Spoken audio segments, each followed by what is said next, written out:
अस्सलाम वालेकुम, क्या हाल चाल है। उम्मीद करते हैं ठीक होंगे, खैरियत से होंगे। मेरा नाम है जमी और मेरे साथ है शहजाद चौधरी। तो आज हम जिस वीडियो पर एक्ट करने वाले हैं वो हमारे एक सब्सक्राइबर हैं, उन्होंने हमें बताई थी। तो अगर आप हमारे चैनल पर नए हैं, हमारे चैनल को लाइक करें, शेयर करें, सब्सक्राइब करें और बेल का आइकन दबाना मत भूलिएगा। तो चलिए वीडियो शुरू करते हैं। वीडियो का टाइटल मैं आपको बता देता हूँ। वीडियो का टाइटल है Haji Ali Dargah Mumbai, medical story and history in Hindi. तो चलिए शुरू करते हैं, लेट्स स्टार्ट। हाजी अली शाह दरगाह। इस वीडियो को अंत तक जरूर देखिएगा ताकि आप इस वीडियो का सार अच्छी 58 तरीके से एपिसोड। समझ पाएं।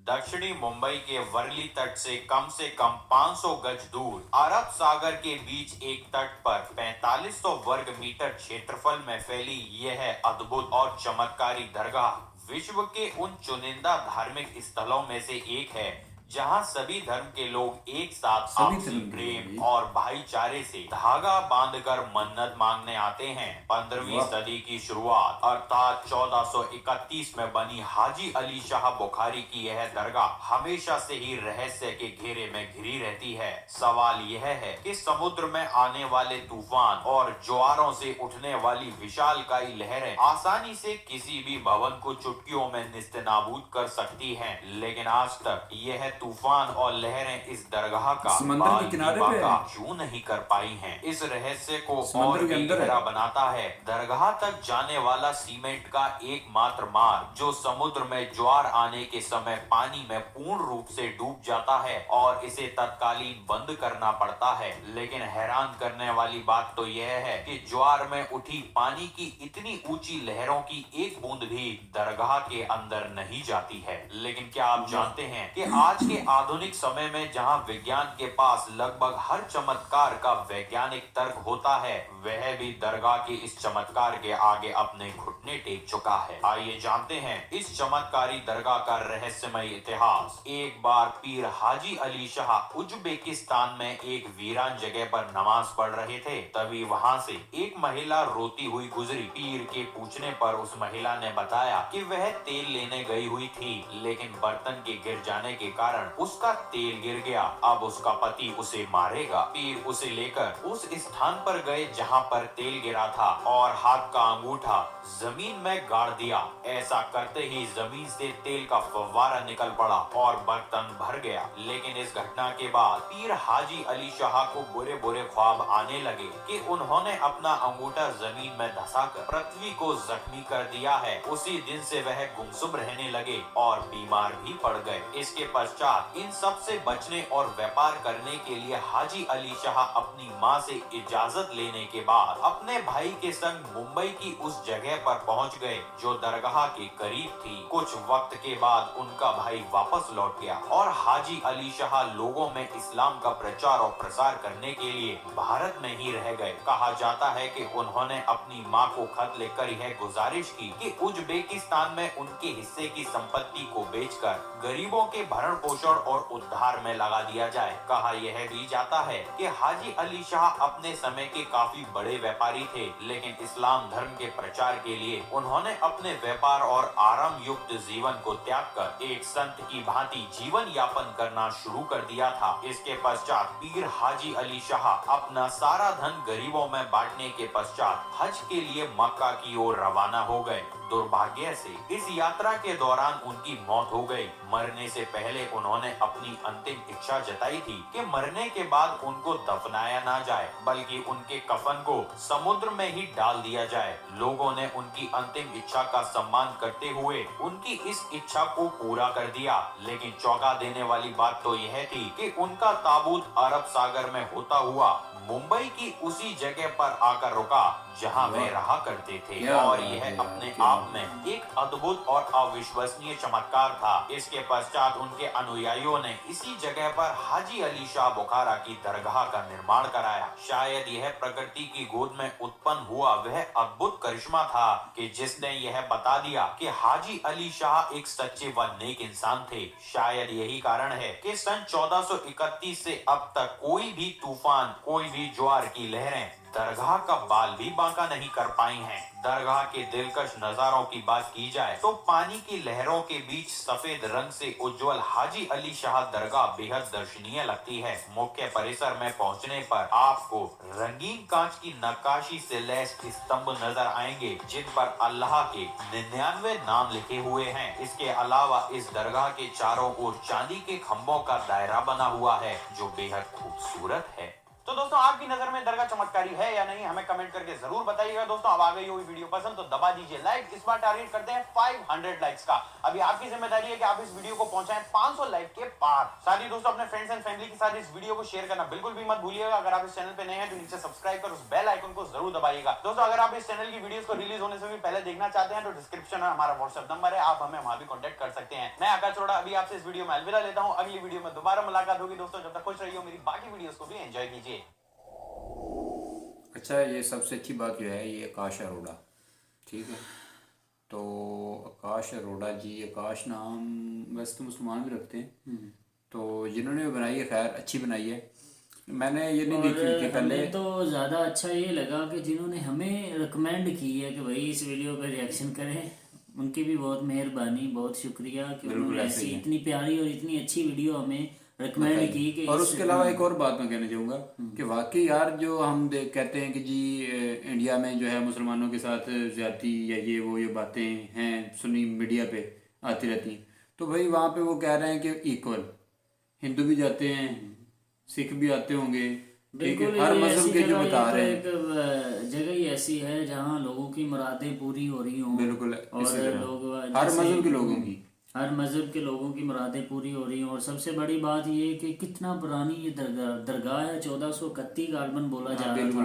1431 तो तब तो अभी ये बंटवारे हुए नहीं थे, बिल्कुल पाकिस्तान और इंडिया अलग अलग थे ही नहीं। बिल्कुल तो 1431 से देख लें अब तक वो दरगाह आबाद है। और दरगाह में वहाँ के लोग और इधर के लोग सारी दुनिया से लोग आ जा रहे हैं। और खास करके ये बात यार बीच समंदर, ठीक है, मुझे लगा शायद समंदर का किनारा है, तो लेकिन वो तो छोटी सी सड़क जो है वो बनाई हुई है सीमेंट की।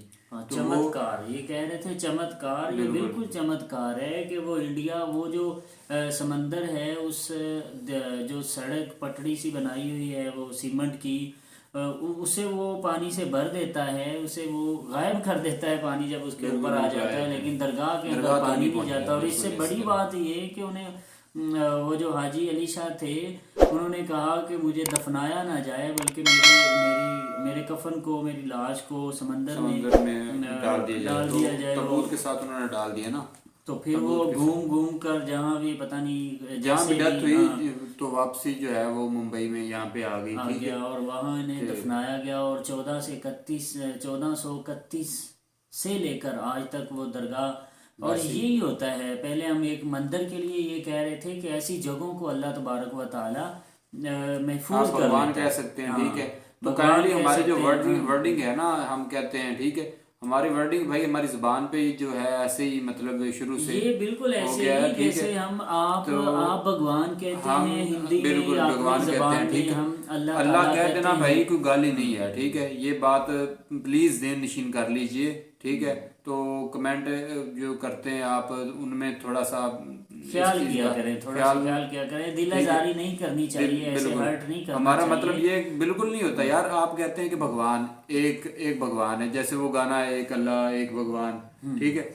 तो भाई अब देखे ना वो गाना तो आपका ही वो क्रिएट किया हुआ है और आपके वो हीरोज हैं, आपके वो सिंगर हैं जिन्होंने गाया हुआ है, तो फिर उनसे लड़े, उनसे झगड़े, वो क्यों कह रहे हैं इस तरह। बिल्कुल हम भाई आपके भाई हैं, आपके दोस्त हैं। हम सिर्फ ये चाहते हैं कि हमारा यहाँ पे बैठना, आपके साथ बातें करना, सिर्फ इसका मकसद दूरियां खत्म कर रहा है, डिस्टेंस को खत्म कर रहा है। देखे ना जी, हम यहाँ बैठे हैं, आप कहाँ बैठे हुए हैं, और फिर कमेंट सेक्शन में हमारी बातें हो रही हैं, हम सवाल पूछा जा रहा है, हम आपको आंसर कर रहे हैं और वो भी विद इन मिनट्स। हाँ जी, ठीक है, जल्दी से जल्दी मैं देखता रहता हूँ कि यार आप भी देखते रहते हैं, ठीक है। फौरन आपको जल्दी से जल्दी हर बंदे को जवाब देने की कोशिश होती है, फौरन आपसे बात करने की, हर बंदे का कमेंट पढ़ा जाता है और हर बंदे को रीड किया जाता है, हर बंदे को जानने की कोशिश कर रहे होते हैं। और हमारी ये कोशिश होती है कि आपसे हम सीखें। बिल्कुल आप किसी ने कोई ऐसा क्या कि हमें मशवरा दे दिया हो, ऐसी सजेशन दे दी हो कि भाई ऐसा करें इसलिए हम आपको बगौर आपका मुशाहदा कर रहे होते हैं। तो लेकिन अगर आप अपना मुशाहदा दूसरे तरीके से एंग्री बर्ड की तरह करवाएंगे तो मेरे ख्याल में ये एक अच्छा नहीं रहेगा। इसलिए नहायत उम्दा और शाइस्ता अंदाज में आप लोगों के कमेंट आने चाहिए। और ये जो दरगाह दिखाई गई बिल्कुल बहुत मज़ा आया। गुफ्तगू में नरमी होनी चाहिए, वो जो ऐसे आप कहते हैं, ठीक है, वो गुफ्तगू पे एक शेर भी आप सुनाते हैं, ठीक है, तो गुफ्तगू जो है, जो बोल चाल है ज़बान का, उसमें नरमी होनी चाहिए, ना कि वो जैसे आप रोज रोज वो मुझे सुनाते रहते हैं। जी ठीक बिल्कुल है, आप कहते हैं तो हम अपने हाँ, सामने बिल्कुल अपने बिल्कुल व्यूअर को भी बिल्कुल सुना देंगे। हाँ, ये शेर सुनाने का मतलब ये नहीं है कि हम आपसे कह रहे हैं, वो बस ये सुनाते रहते हैं बिल्कुल मुझे। हम तो आपसे और अपने आप से भी कह रहे हैं अपने आप से कि भी ये कह ऐसे रहे नहीं हैं, होना ये ऐसे चाहिए। नहीं होता, हमारी गुफ्तगू गुफ्तगू जो है के वो अंदर सख्ती और सख्ती नहीं होनी चाहिए, एक नरमी होनी चाहिए। अगर मैं इसको यूं कहूँ कि वो जिनकी गुफ्तगू में जून की गर्मी की शिद्दत हो, जैसे आजकल दिसंबर चल रहा है ना, हाँ, तो गुफ्तगू में दिसंबर जून वाली बहुत अहम है। दिसंबर बहुत है बिल्कुल अहम है। बिल्कुल। कहते हैं कि ये जो दिसंबर है, दिसंबर में जब लोग बिछड़ते हैं वो दोबारा नहीं मिलते। बिल्कुल तो ऐसे ही। दिसंबर की कदर करें, दिसंबर को नाराज ना होने दें, दिसंबर को रूठने ना दें। तो इसी हवाले से अगर मैं कुछ यूं कहूँ तो गलत नहीं होगा कि वो जिनकी गुफ्तगू में जून की गर्मी की शिद्दत हो, तो फिर उन माँ जबीनों से दिसंबर रूठ जाता है।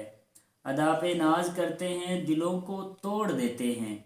सुना है ऐसे हसीनों से दिसंबर रूठ जाता है। जहाँ रिश्तों की फसलों की हसरत से आबेयारी हो, जहाँ रिश्तों की फसलों की हसरत से आबेयारी हो, नगर की उन जमीनों से दिसंबर रूठ जाता है। तकब्बर जिनका शेवा हो, तबीयत में हो फिरौनी। तकब्बर ये फिरौन की तरह, फिरौनी मतलब कि जिस तरह फिरौन बड़ा अकड़ और तकब्बर के साथ रहता था, तो ये कहा जा रहा है तकब्बर जिनका शेवा हो, तबीयत में हो फिरौनी, जमीन के उन मकीनों से दिसंबर रूठ जाता है। जमीन मकीन कहते हैं रहने वाले ऐसे जमीन पे रहने वाले लोगों से फिर वो दिसंबर रूठ जाता है। खुदा लगती के चक्कर में जो पर्दे चाक करते हैं, और जो कहते हैं ना जी, मैं सीधी बात मुंह पे करता हूँ, खुदा लगती के चक्कर में। अब ये बात अब हमने एक वीडियो की थी, उस पे भी ये चीज आती है, ठीक है, जी कि जी, जो खुद से कहते हैं कि जी मतलब कानून हाथ में ले लेना, ठीक है, मैं मतलब बल्कि मैं तो ये कहना चाहूंगा कि वो लोग जो इस तरह का ज़हन रखते हैं ना, भी मैं नहीं किसी से डरता, बल्कि मैंने बहुत अच्छा काम किया, मुंह पे कहता हूँ, बल्कि मैं कहता हूँ वो मुंह पे कहने वाला बंदा जो इस तरह का होता है ना, मैं सीधी बात मुंह पे करता हूँ, उसने बड़ी स्टूपिड हरकत की। बिल्कुल ऐसे ही है। उसे राज रखने चाहिए। ये क्या बात हुई कि मैं सीधी बात मुंह पे कह देता हूँ? वो तो बदतमीज और स्टूपिड किस्म का बंदा हुआ ना। सीधी बात करने के भी तरीके होते हैं, हालांकि कहते हैं जी सच कड़वा होता है, ऐसे, लेकिन सच कड़वा नहीं होता, ये नहीं, लहजा कड़वा होता है। सच्ची बात तो बड़ी मीठी होती है, हम उसे कड़वे लहजे से जब करेंगे तो जाहिर सी बात है वो कड़वी लगेगी। लहजे कड़वे होते हैं, हमारी गुफ्तगू कड़वी हो जाती है, बल्कि बोले हुए सच्चाई के लफ्ज कड़वे नहीं होते। तो ये बिल्कुल एक डेफिनेटली बड़ी लाइन है। खुदा लगती के चक्कर में जो पर्दे चाक करते हैं, खुदा लगती के चक्कर में जो पर्दे चाक करते हैं, चाक कहते हैं फाड़ देते हैं, ठीक है, पर्दे उठा देना, जाहिर कर देना किसी बात को। खुदा लगती के चक्कर में जो पर्दे चाक करते हैं, सुना है ऐसे लोगों से दिसंबर रूठ जाता है। तो दिसंबर को ना रूठने दीजिए, और ना ही हमें अपने आप से रूठने दीजिए, और हमसे भी ना रूठिए, ठीक है। हमें लाइक करते रहिए और हमारा चैनल ज़रूर सब्सक्राइब कर लीजिए। मिलेंगे नेक्स्ट वीडियो के साथ, तब तक के लिए हमें दीजिए इजाज़त। अल्लाह हाफ़िज़।